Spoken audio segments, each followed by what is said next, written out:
Fourth views, चौथा विचार, बाकी ठीक। क्या यह संभव है कि किसी लड़की का मजार हो और वह लड़की साक्षात आपसे बातचीत करे? आप देख रहे हैं फोर्थ व्यूज, चौथा विचार। वैचारिक मुद्दों का सबसे बड़ा अड्डा है यह, और यहाँ एक लाइव रिपोर्ट हम आपको दिखलाएंगे जहाँ मजार जिस लड़की का है उसी लड़की से हम आपको बातचीत कराएंगे कि वह कैसा फील करती है। बस आपसे निवेदन है कि आप चैनल को सब्सक्राइब करिए और इस वीडियो को अंत तक आप ज़रूर देखिए। जी, एक ऐसी लड़की से भी हम आपको मिलवाएंगे जिसके मजार से पहले आपका हम दर्शन करवाएंगे। मजार कब बना, क्यों बना, पूरा इतिहास बताएंगे, और उस लड़की से भी मिलवाएंगे जिस नाम की लड़की इस मजार के नीचे सोई हुई है। हम आपको दिखलाते हैं, ईवा के मजार तक ले चलते हैं। बिहार के औरंगाबाद ज़िला के दाऊद नगर में ईवा का मजार है। यह धर्म से क्रिश्चियन है यह लड़की, और आज हम उस लड़की से भी बात कराएंगे जिसका यहाँ मजार है। जी, इसी ईवा से हम आपको परिचय भी आज कराएंगे। फ़िलहाल हम आपको बतलाते हैं कि ईवा कौन थी और इस मजार का क्या रहस्य है। देखिए, ये ईवा लिखा हुआ है और उसी का मजार है। 1879 में यह मजार बना था। आप देख रहे हैं यहाँ क्रूस, जो क्रिश्चियनिटी की प्रतीक चिन्ह है, और यह ईवा का मजार है जो एक मासूम सी बच्ची थी। अब यह 38 बरस की हो गई है। जो ईवा, हम उससे भी आपका परिचय कराएंगे कि ईवा को इस मजार के बारे में कैसा लगता है। ये जो आप देख रहे हैं ये मजार है ईवा का, और यह झुरमुट में छुप गया था। जब यहाँ बतौर फोटोग्राफर गणेश प्रसाद जी आए, जो दाऊदनगर कॉलेज में नौकरी करते थे, तो उन्होंने यह देखा और इसके बाद इसका उद्धार हुआ, इसको झुरमुट साफ़ किया और यह सामने दिखा। इसके बाद गणेश प्रसाद जी की इसमें आस्था जगी, उनको संपत्ति की प्राप्ति हुई। शादी के 11 वर्ष बाद उनको पुत्री की प्राप्ति हुई। मजार को उन्होंने साफ़ किया और इसका पूरा इतिहास खंगाला कि किनका यह मजार है। इनके पिता यहाँ जूनियर इंजीनियर थे जब 1872 ईस्वी में यहाँ नहर की खुदाई हो रही थी। ये जिंदा मजार माना जाता है, क्योंकि जब यहाँ प्रोफेसर गणेश प्रसाद ने यह कहा था कि हम इस मजार के, इस ईवा के 100 साल पूरा होने पर यहाँ पूजा पाठ करने आएंगे, तो इन्हें 25 दिसंबर को स्वप्न में कई बरस बाद नज़र आई ईवा का यह मजार आया, और फिर वो यहाँ आकर आस्थावान हुए। हम पूरी स्टोरी आपको खुद प्रोफेसर गणेश प्रसाद की ज़ुबानी सुनवाते हैं। गणेश बाबू, ये किनका मजार है और क्या इस पर लिखा हुआ है, थोड़ा आप बता देते हैं। ये क्रिश्चियन सोसाइटी से संबंधित मजार था। जब इसके नज़दीक आए तो इस पर लिखा हुआ है, इन मेमोरियम ईवा संत एबाइन निक्सन 1879। और हम जो आए थे 11 साल पहले 1968 ईस्वी में हम इस जगह पर आए थे। बोले कि इसे हो सकता है 11 साल जब पूरा होगा तो 100 साल पूरा होगा, इसका शताब्दी जब लगेगा तो हम यहाँ पूजा करने के लिए आएंगे। हम विस्मृत हो गए थे, लेकिन 25 दिसंबर 1979 के रात में हमको स्वप्न होता है कि हम इस जगह पर आए हुए हैं और गच रहे हैं कि 11 साल के बाद हम यहाँ पूजा करने को आएंगे। लेकिन 11 साल का ईस्वी तो याद नहीं था।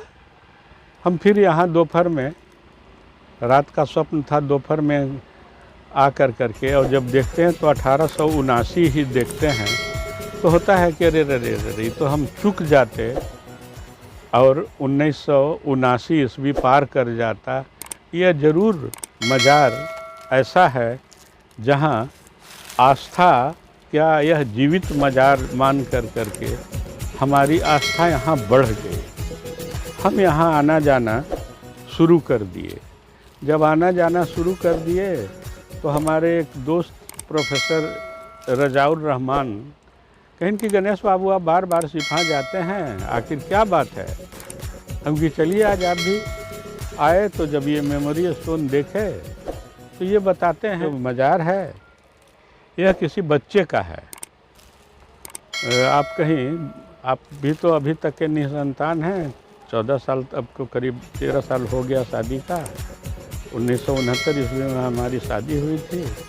तो हो सकता है कि आप बच्चा का मांग के लिए ही यहाँ आते हों। हम कि ऐसा तो कोई बात नहीं है, अगर ऐसा बात भी है तो हम इस मज़ार से बच्चा का मांग करते हैं। संयोग से हमारी पत्नी उसी साल आकर के गर्भवती हो गई जब हम लोग इस तरह का जिक्र किए थे। इसके बाद यहाँ से और हमारे गुरुजी लोग जो थे, हमसे सीनियर लोग जो थे, इस सिंचाई विभाग का लॉक बुक देखे तो लॉक बुक देखने से ये पता चला कि 1872 ईस्वी में यहाँ की नहर का खुदाई हुआ। 1872 ईस्वी से नहर का खुदाई हुआ और जूनियर इंजीनियर का यहाँ क्वार्टर था, जिसको बंगला के नाम से, इंजीनियर साहब के नाम से बंगला लोग कहते थे। यह बंगला के नाम से जाना जाता था। उन्हीं की बच्ची जो यहाँ लॉक है, नेविगेशन के लिए जो आता जाता था आदमी, वो बच्ची घूमते घूमते यहाँ आई थी और घूमते अवस्था में कहीं से पैर फिसल करके वो लक में गिर करके मर गई। क्या नाम था उस बच्ची का? उस बच्ची का नाम था इवा। किसकी बेटी थी?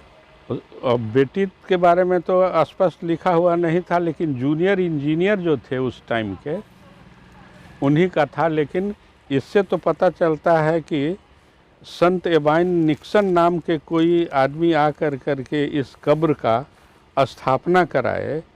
अभी जो जूनियर इंजीनियर जिनकी बेटी इवा का लक में गिरने के बाद देहांत हुआ था, अभी देहांत के बारे में हुआ कि से यहाँ क्रिश्चियन सोसाइटी का कोई कब्रिस्तान नहीं है, तो अंग्रेज सरकार द्वारा ये बोला गया कि आप जो वहाँ खाली स्पेस पड़ा हुआ है उसी में आप कब्रिस्तान बना सकते हैं।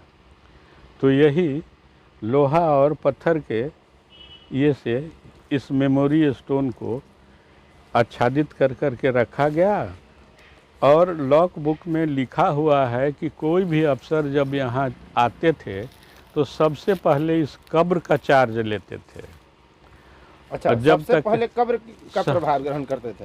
प्रभार कब्र का ग्रहण करते थे। यहाँ गारमेंट वगैरह करने के बाद ही वो अपने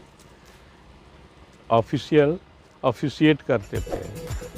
अब 1959 ईस्वी में नहर का फिर से खुदाई होना शुरू हुआ। जो जाम हो गया था, इसको खुदाई में लोग इसका उतना महत्व नहीं दिए और ये मिट्टी से ढक गया। हम एक चार दीवारी दे करके जब हम 4 दीवारी दे करके इसको ये किए। 31 मई 1983 ईस्वी को हमको भी कन्या रत्न की प्राप्ति हुई। ऐसे तो यहाँ पूजा पाठ के लिए बहुत तरह से लोग कहते थे कि इतना दिन पर आपको बाल बच्चा हो रहा है, आप नर्सिंग करवाइए, हॉस्पिटल में एडमिट कराइए। हम कहे कि से ये रक्षा देवी के नाम से जाने लगे हैं। तो जब इनका नामकरण आपने रक्षा देवी का? हमारा नहीं, रक्षा देवी के नाम से ही ग्रामीण लोग इनको जानते थे। और जब भी कोई बोट, बहर, नाव इसमें इन किया जाता था, प्रवेश कराया जाता था, तो इनको रक्षा देवी कह करके पूजा करने के बाद ही लक में गिराते थे लोग। नाव, बोट, बहर जो हुआ वो उत्तर साइड से जो आता था वो, या फिर पटना साइड से जो आता था, दक्षिण से आने वाला और उत्तर से आने वाला, ये उत्तर दक्षिण ही है कैनाल। मतलब उसके बाद आपको जमीन की भी प्राप्ति हुई और पुत्री की भी प्राप्ति हुई? पहले तो जमीन का ही प्राप्ति हो गया 80 ईस्वी में, उसके बाद पुत्री की प्राप्ति, उसके बाद 83। गणेश बाबू, एक प्रश्न हमारा ये है कि आप धर्म से तो हिंदू हैं, तो एक क्रिश्चियन की बच्ची के प्रति आपकी आस्था जगी, ये क्या माजरा है? आस्था तो हमको पेड़ पौधा से भी है। हम पेड़ पौधा को भी ये बरगद का पेड़ है, ये पीपल का पेड़ है, ये नीम का पेड़ है। हमारे शास्त्र के मुताबिक ये जितना भी हम पौधा पेड़ का नाम लिए, ये सब में हमारा देवता का ही वास है। लेकिन बाकी लोग तो हमारे इस हिंदू धर्म की मान्यता को खारिज करते हैं और इसको ढोंग बताते हैं। जो ढोंग बताते हैं उनके लिए ढोंग ही है, हमारी आस्था है। लेकिन हमारी आस्थाओं का सम्मान तो दूसरे धर्म वाले लोग नहीं करते हैं। कोई करे ना करे, हम किसी के पिताजी को या माताजी को आदर करते हैं, अपमान तो नहीं न किए हैं, तो कैसे हम मान लें से कि इनके द्वारा हमको बद्दुआ मिलेगा। हम आदर कर रहे हैं, पूजा कर रहे हैं, तो इनमें भी जो शक्ति होगा हमको प्रदान करेगा। धर्म के जो लोग इतने कट्टर होते हैं और वो दूसरे धर्म के प्रति इतनी सहिष्णुता और सहानुभूति का भाव और आदर सम्मान का भाव नहीं रखते जितना आपने एक क्रिश्चियन लड़की की मज़ार के प्रति रखा या आम हिंदू जो रखता है, इस पर आप क्या कहेंगे? हमारी भावना है। हम तो मुस्लिम संप्रदाय के लोगों को भी ताजिया निकलता है, ईद निकलता है, जा कर के करबला पर हम फातिहा कराते हैं। एक मासूम साहब बाबा कर के यहाँ बहुत बड़े मुस्लिम संत आए थे,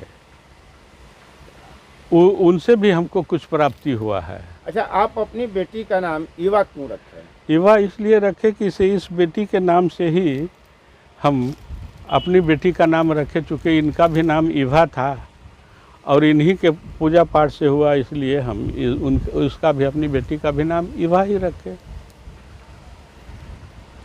ईवा रानी हम जोड़ दिए, क्रिश्चियन वाला नाम, और नाम से क्या लेना देना है।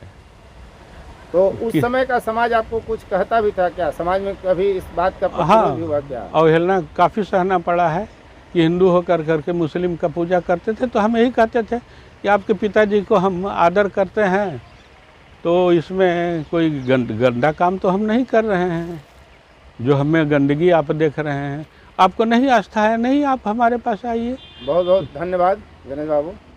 आपने देखा ईवा के मज़ार की स्थिति क्या है, उसकी कहानी क्या है।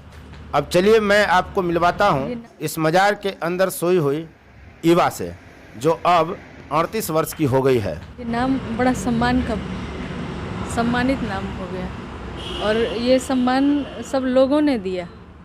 नाम तो बस नाम होता है, मुझे भी एक नाम मिल गया, लेकिन ये नाम धीरे धीरे इतना सम्मानित हुआ, हम इसकी कल्पना भी नहीं कर सकते थे। बस पापा को लगा हम एक आशीर्वाद के रूप में मिले, और हमें ऐसा फील होता है जैसे हम इस नाम को और सम्मानित कर पाते, अपने कर्मों से इस नाम को और सम्मानित करते तो ज़्यादा बेहतर फील होता। आपको कब पता चला कि जो ईवा का समाधि है उसी से जुड़ा हुआ नाम आपको आपके माँ पिताजी ने रखा है?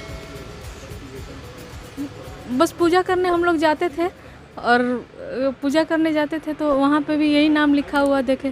फिर पापा से ही पूछे 5वीं 6वीं क्लास में पढ़ते थे, तब उनसे पूछे कि मेरा नाम थोड़ा इतना अजीब क्यों है। जब भी कोई पूछता है तो थोड़ा उसको लगता है कि ये कैसा नाम है, हम लोग के समाज में तो ये नाम है नहीं, हिंदू है और ऐसा नाम मिल गया। तो उसी पे फिर पापा फिर डिटेल में बताने लगे। तो वहाँ आप मज़ार पर ईवा का देखती होंगी, ईवा लिखा होगा और अपना नाम आप ईवा जानती ही, तो कैसा लगता होगा जब पहली बार मज़ार पे ईवा लिखा हुआ देखी होंगी? थोड़ा गर्व भी महसूस होता था, और थोड़ा गर्व तो महसूस हुआ, लेकिन लगा कि पता नहीं हम इस नाम के लायक हैं नहीं हैं। हमें थोड़ा बोला ना, इस नाम को थोड़ा हम और प्रसिद्धि देना चाहते हैं अपने कर्मों से, तो एक अलग तरह का अपने नाम के अनुरूप थोड़ा कर्म कर सकें। अभी क्या कर रही हैं? फिलहाल तो बस पढ़ाई करती हूँ, ऐसे अध्ययनरत हूँ। कितनी उम्र हो रही होगी? 38। फोर्थ व्यूज, चौथा विचार।